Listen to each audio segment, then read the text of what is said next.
All right, now to give us more perspective on this, we're being joined by Ambassador Gurjeet Singh, who's a former ambassador to ASEAN. He's joining us live on this broadcast.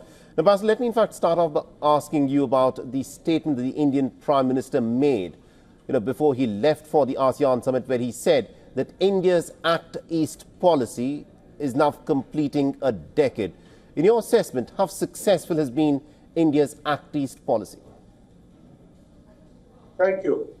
In my view, it has been very successful because it transformed the Look East policy, which was essentially an economic effort, into a multi-pronged effort, including strategic perceptions, heightened economic engagement, and much more socio-cultural and functional cooperation. And that has been very important for how India and the countries in the Indo-Pacific have engaged. The Act East policy has actually, along with SAGAR, facilitated India's approach to the Indo-Pacific. And when you reported on the Prime Minister's speech, he called it a century of Asia. That is important, and that is what the Act East policy set out to do. It is a century of Asia, not a century of China. And the Act East policy put in place partnerships in the whole region to say, and what the Prime Minister said, that we are a peace-loving country. We want to work together, and we will have economic growth for our youthful population. But that is different from what China believes and sees it as a Chinese century rather than an Asian century. It's important, Ambassador, that you touched upon this nub of this entire issue, because the Chinese quite clearly believe that this is their century.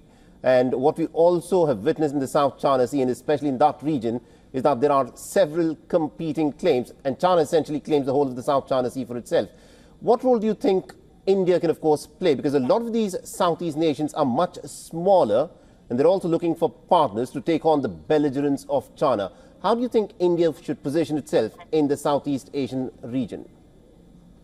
So out of the 10 ASEAN countries, 4.5 have disputes with China. But not all of them take these disputes seriously. Some of them tend to ignore them, and others look to have an adjustment with China, setting off this dispute for economic benefits. It is only Philippines which seems to be taking on cudgels, because even Vietnam seems to have got quieter on this issue. Now, expecting India or Japan or Australia, United States, Quad, anybody else to take up their fight with China, I think is unrealistic.